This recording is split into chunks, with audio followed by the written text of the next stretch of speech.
Have you associated the word slow with the elderly, a flag with your identity, or the word dangerous with people of a certain race?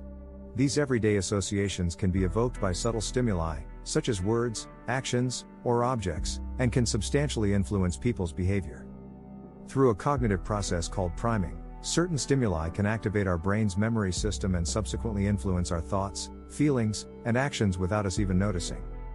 Priming, or changes in our perception due to recent experiences, is often the result of a three-step process. First, a person is exposed to a prime stimulus, which could be an image, word, or a feature of the environment.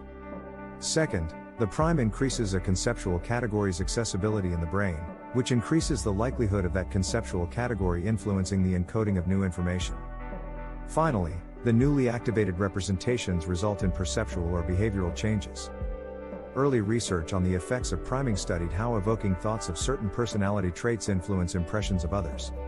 For example, when exposed to positive personality traits, adventurous, independent, or negative traits, reckless, conceited, before reading an ambiguous paragraph about a theoretical person, participants rated and characterized the theoretical person as more positive or more negative, respectively. Furthermore, subsequent work demonstrated that participants in priming studies are generally unaware of both the priming stimuli and how their memory of the stimuli is later expressed, indicating that priming can be an unconscious process. As a result, researchers have found that people can be unknowingly primed as a result of exposure to almost anything around us: words, photos, ideas, objects in a room, colors on a wall, cultural symbols, flags, and smells. However, when the potential influence of prime stimuli is consciously acknowledged, the effects of priming are often diminished. In addition to influencing our impressions of someone, priming can also affect people's actions. In a pioneering study, 1996, demonstrated 3 examples of how unconsciously processed stimuli can drive behavior. In their initial experiment, participants were asked to unscramble sentences that contained words related to either rudeness or politeness. Once participants completed the task, they were told to locate the experimenter to begin the next part of the experiment, but each time the experimenter would be in a conversation with a confederate. Those who were exposed to sentences with words related to rudeness interrupted the experimenter more quickly and frequently than participants exposed to sentences with words related to politeness. Similarly, in a second experiment, participants were asked to unscramble words either relevant to elderly stereotypes or age-neutral words. Participants who unscrambled words like Florida, bingo, and conservative subsequently walked slower down the hallway when leaving the experiment than participants who unscrambled age-neutral words, despite never being exposed to the word slow. In a third experiment, 1996, instructed non-black participants to complete a tedious visual computerized task. Before each trial, the computer displayed a subliminal image, shown for under 26 milliseconds, of either a young black face or a young Caucasian face. After completing over 100 trials, the computer displayed an error message, and participants were instructed to restart the task. Those who subliminally viewed black faces reacted with more hostility than participants exposed to white faces. In a post-task interview, only 2 of 41 participants reported seeing the faces, and the 2 that did were unable to identify the race of faces they saw. Thus, even without the conscious awareness of processing a face, the race of primed faces can influence behavior.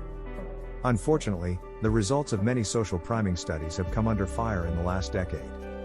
The effects of multiple classic priming studies have been overgeneralized, and researchers have been unable to replicate many of the effects, including Barg et al.'s 1996 seminal elderly stereotype experiments.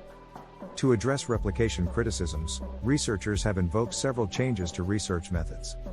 For example, many journals now require the pre-registration of study design as well as increased sample sizes, which so far have been effective in increasing the replicability of effects. Although early priming research has often failed to replicate, we should not discount priming's existing effect in our daily lives. A meta-analysis of 352 priming experiments supported social priming, indicating that priming effect sizes, while often small, are stronger when the prime was associated with a valued or incentivized goal or behavior.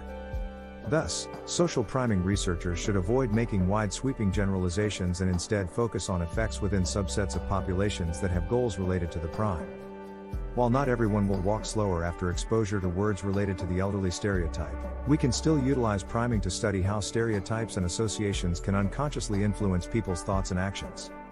Despite the failed replications of many priming studies, priming is still generally considered a valid cognitive process and continues to be a subject of research with important social implications. For example, recent work has used priming effects to examine prejudicial attitudes.